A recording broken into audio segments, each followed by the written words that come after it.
की इस वीडियो में हम लोग कक्षा 10वीं गणित प्रश्नावली 3.2 का क्वेश्चन नंबर 6 को सॉल्व करेंगे। क्वेश्चन नंबर 6 दिया गया है, एक रैखिक समीकरण 2x + 3y - 8 = 0 दी गई है।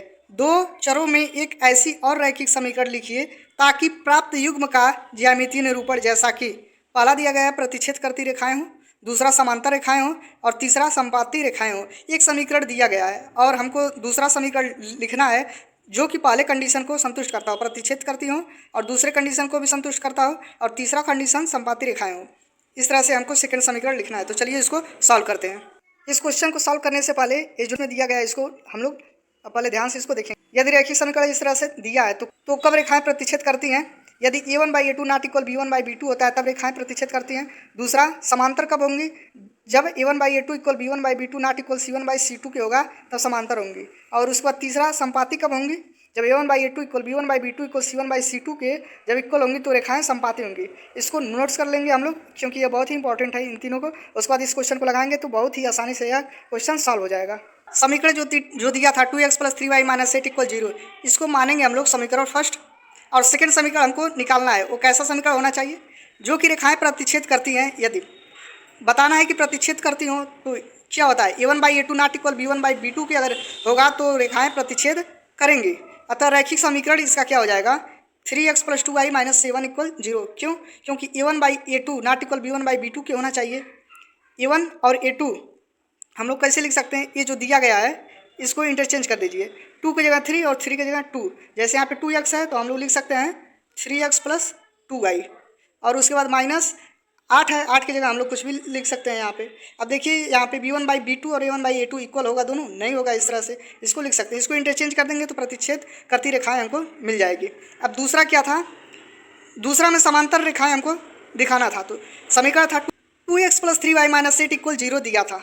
तो रेखाएं समांतर होंगी कब? जब a1/a2 = b1/b2 होगा और ≠ c1/c2 होगा। तो इसके इक्वल जब होगा तो रेखाएं समांतर होंगी।